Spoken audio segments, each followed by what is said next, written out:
Coming up on Backyard Science, making tracks make sense. Shedding some light on a bubble's true colours. And we head into the dark with our feline friends. Groovy! Old beads get a whole new look. Make your own mini greenhouse. And bizarre things that happen when bananas go bad. But first, have you ever rummaged around the cupboard and found some of your parents' old stuff? Like dumb hats and daggy clothes that are really out of date? Yes, but sometimes, just sometimes, you can turn that tragic junk into something really cool. Tyler and I have decided it's time Mum and Dad's old hippie stuff was put to better use. Groovy, man. Hey, we could make something really cool with these beads. Come with me. Okay, we're gonna make a kaleidoscope. We need 3 small mirrors, all the same size. We also need scissors, tape, a pencil, black card, some tracing paper and a torch. Oh no! This could take a while. 1, 2, 3, 4.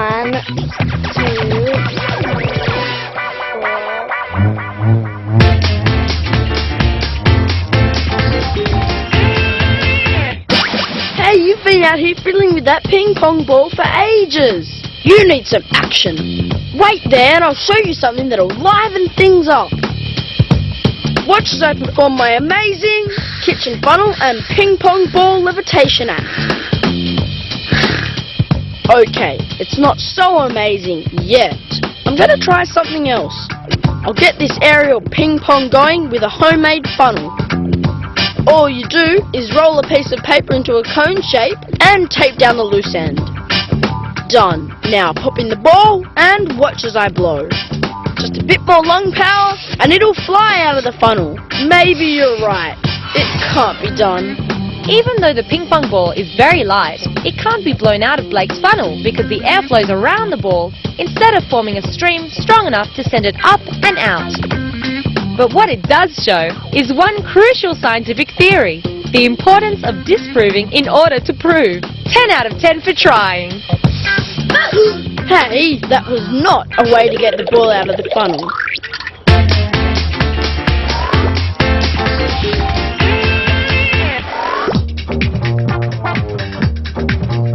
Bananas are the yummiest snacks. Haven't you got yours, Daniela?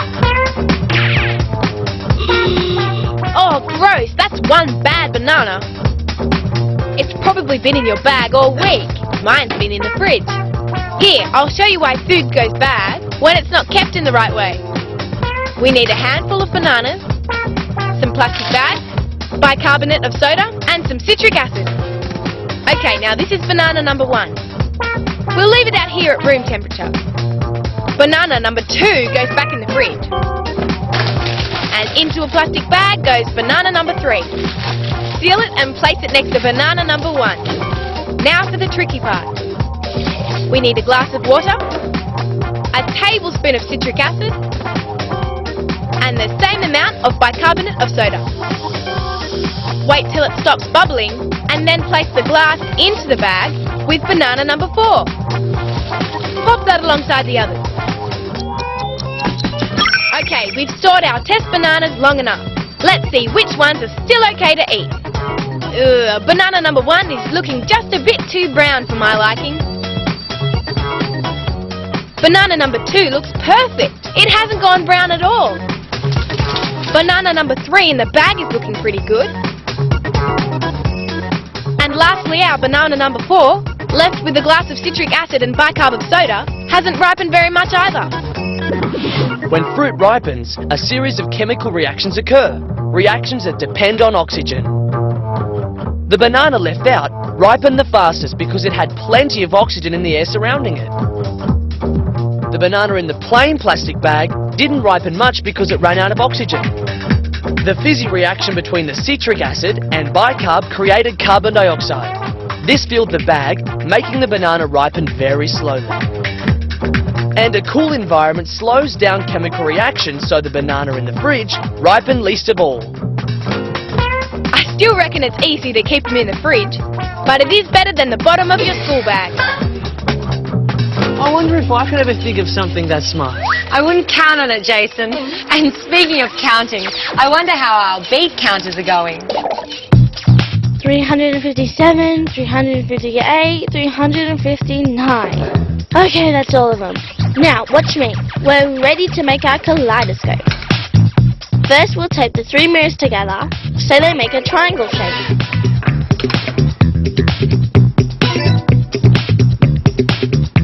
No, not like that.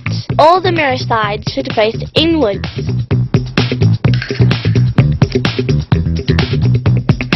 That's looking good.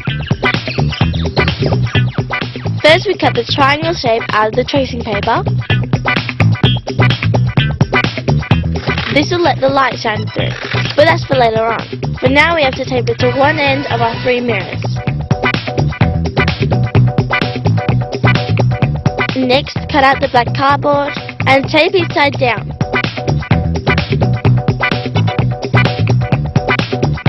Now we take the pencil and carefully push a hole through the middle of our triangle-shaped card.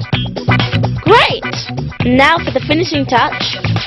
Let's grab some of those beads and drop them through the hole in the card. Oh! I'm beginning to think we should have put a lid on that jar.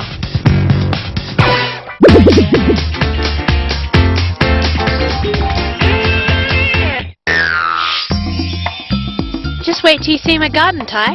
I've planted heaps of great veggies and flowers. Oh no! My plants aren't looking healthy at all. It must have been all that wind and cold weather.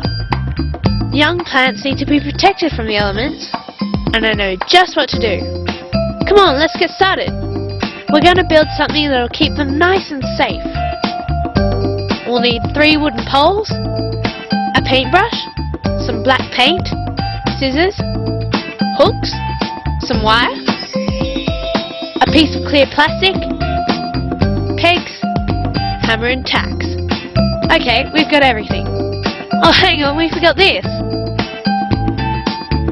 First, we need to paint the poles black. Our aim is to keep the plants warm, so the black colour will help attract heat.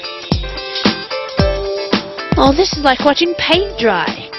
Hey, we are watching paint dry. Okay, now it's time to put it together. Start by screwing 1 hook to the top of each of the wooden poles. Thread the wire through the hooks and twist it together. Open the frame up and place it carefully around the plants.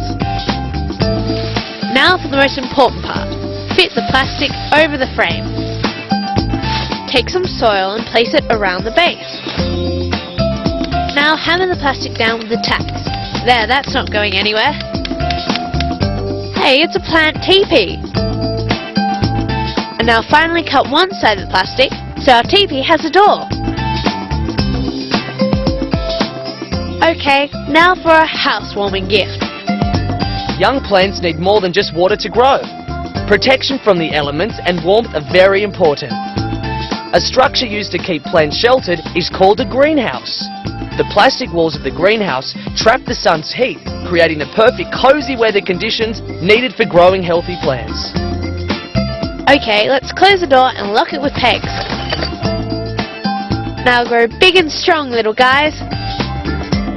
Now that's what I call a bit of backyard brilliance. Well, let's not hang about, Dana, because there's plenty more brilliant stuff to come. Like this. I've got a new trick I want to show the gang. They may roll their eyes now, but I know they'll love it. First I draw a rectangle onto this cardboard and cut it out.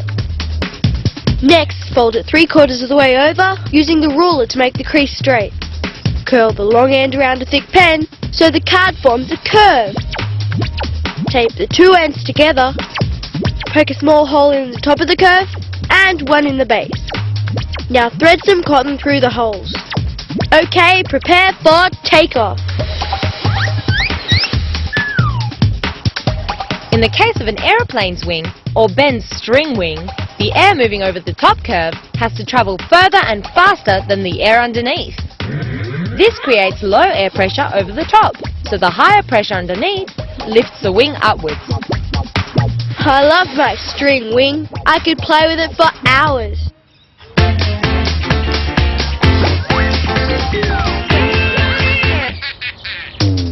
I don't know about you, but I've really worked up a thirst.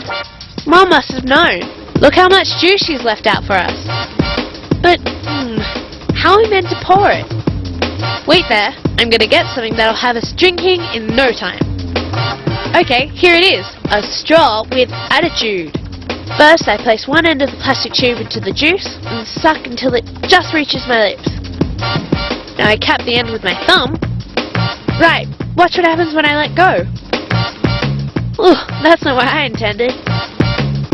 Have faith, it will work. Hey, I know. I'll try it with a glass below the table. Cool, juice on tap. The tap Genevieve has created is called a siphon. When the air pressure that's built up in the tube is released, it draws the juice out of the bowl. As this happens, gravity takes hold, pulling the liquid down into the glass. Here's cheers. Now that was worth waiting for. Good one! I'm impressed! Yep, and I reckon Tyler and Sophie's beads and mirrors are going to be pretty impressive too. Wonder where they're up to. Okay, I think we're done. Now we'll feed those beads through the hole in the card. You don't look too impressed. I know why. We've got to shine the torch through the tracing paper. And there you have it, a genuine kaleidoscope. Aren't you glad that we chased all those beads now? It's great, isn't it? If you shake the kaleidoscope, you get all sorts of different patterns. Here, let me try it. Cool! Even more colourful than Mum and Dad's daggy old hippie gear. The light from the torch bounces between the 3 mirrors inside the kaleidoscope. This is what creates the maze of patterns you see when you look through a kaleidoscope.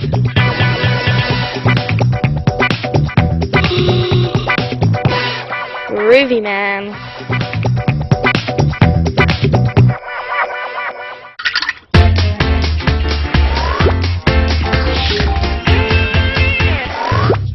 Priscilla and I are planning a surprise garden bed for Mum's birthday. Well done, that's great.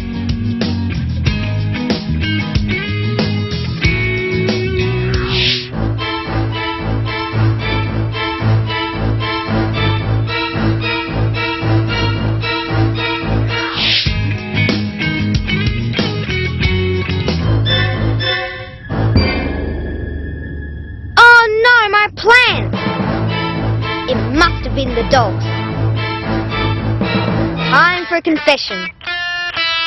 One of you is seriously in the doghouse.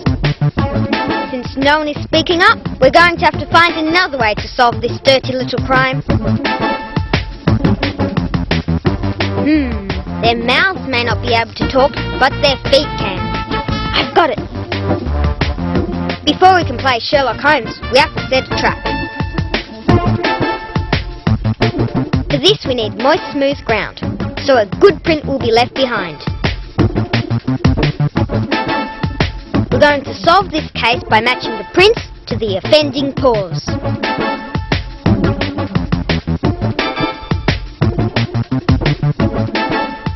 Now time to go indoors and wait for the evidence. For thousands of years, people have been using animal tracks to help them find food. Those skilled in the art of tracking can tell whether an animal is walking or running, and even if it's hurt.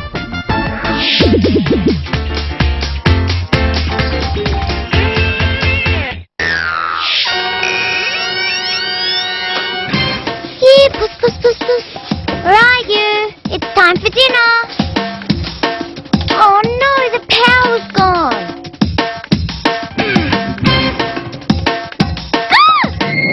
Oh, Puss, you gave me a fright with those eyes. Look at them, glowing in the dark. Hey, I wonder why our eyes don't glow like a cat's. Let's see if we can find the answer. Okay, this empty empty tin is the perfect prop. First, trace a circle onto some paper and cut it out. Fold it in half and then draw a crescent on the fold. Cut that out and bingo! A cat's eye! Meow! Colour the paper black and stick it onto the can. Okay, time to shine some light on our cat's eye. And for this, we need to be in the dark.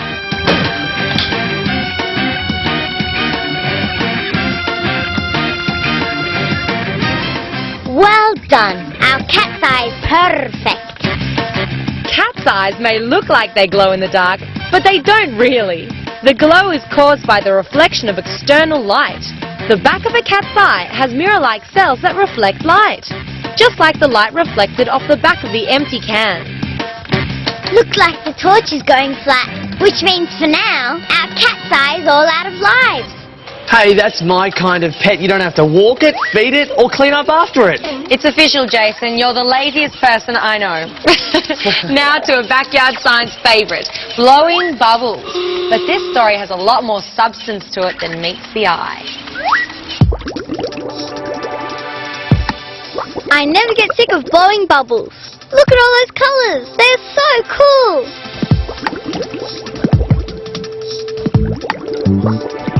Hey, if the bubble mixture is clear, then why do the bubbles come out coloured? Let's look into this. Let's try and find out.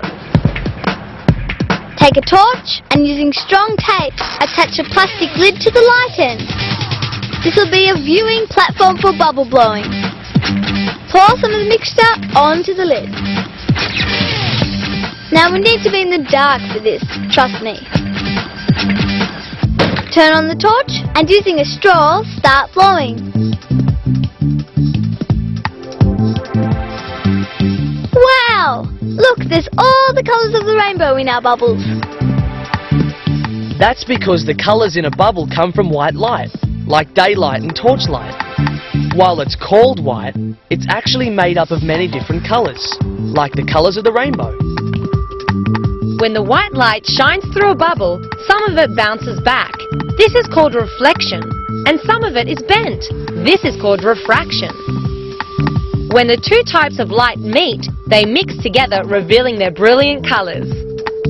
Now that's what I call mind-blowing stuff.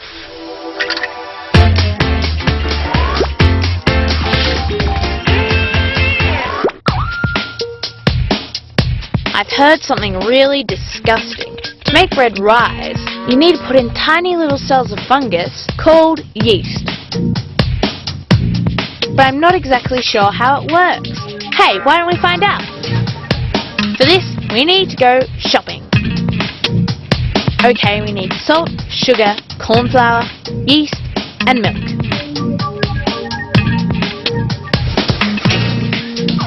Start by filling a jug with warm water and raid Mum's cupboard for a muffin tray.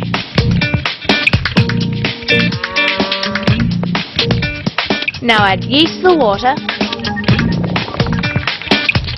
and pour into the muffin holes. Now for the fun part. Add a different ingredient to each one. Milk, salt, plain flour, sugar, corn flour, and the last one is just plain yeast. This colour-coded list makes sure we know exactly what we've mixed with each one. Now into the sun so the yeast can do its thing.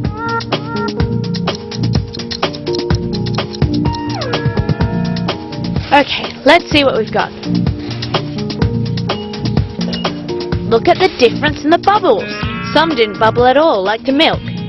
Look at the sugar. It's the big winner in the bubble stakes. That's because when yeast reacts with sugar, it forms alcohol and carbon dioxide gas, which gives off all those tiny bubbles. It's these bubbles that push up the dough, and that's what makes bread rise when it's baked. That was fun. Shame we didn't end up with something worth eating. Yep, I think an old sock would be more appetizing. Actually, I wouldn't fancy either. Now it's time to get back to Priscilla and John's doggy dilemma. One of our dogs has been digging up the garden. So we're trying to find out which one has dirt on his paws. Looks like someone has taken the bait. These are going to lead us straight to the canine culprit. But first we need to set our evidence in stone. Well, plaster actually. To match the track to the right dog, we need to make a cast using plaster of Paris.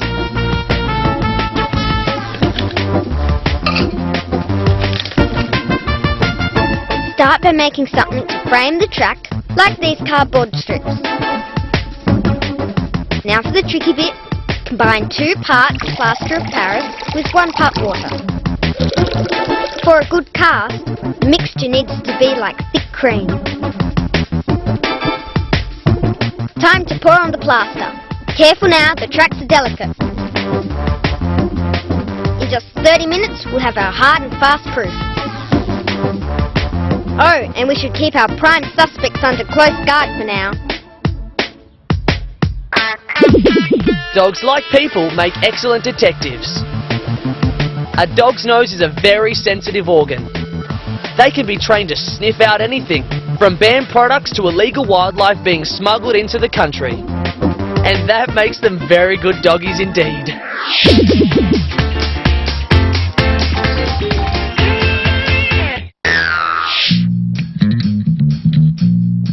Mum's water fountain is pretty cool, but I reckon I can make one to rival it. Well, I'm gonna try anyway. Right, I need 2 different food colorings, straws, a baking dish, water of course, and a large jar with 2 holes in the lid. Push the straws through the holes, one sticking up and the other down. Now seal with plasticine. Fill the jar and color it. That's pretty.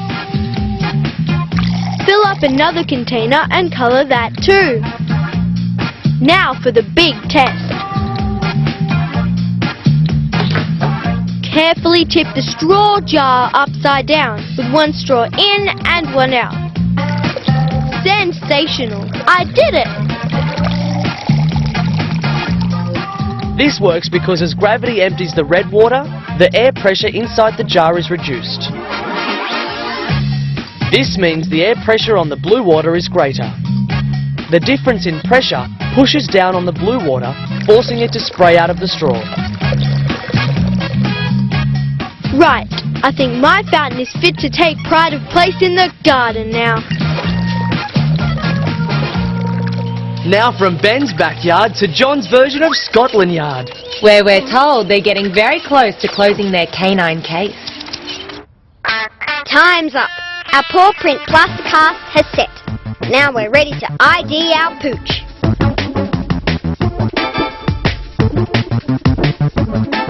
Carefully remove the frame and clean it up with a toothbrush.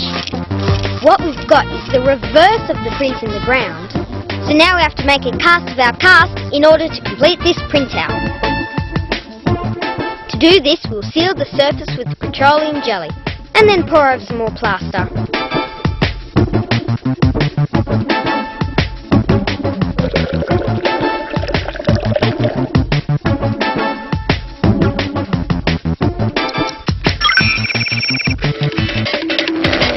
The cast taken from the paw print is called a negative image or an impression.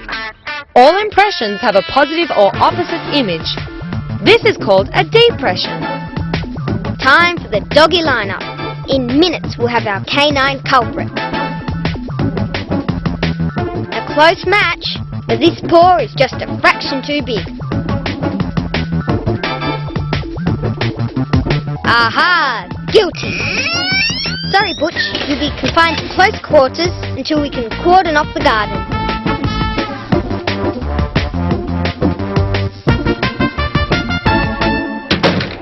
Oh, how good were those 2 pet detectives? It's amazing what a few muddy tracks can tell you. Yeah, it's pretty clever stuff. Now it's time for us to make tracks. See you soon.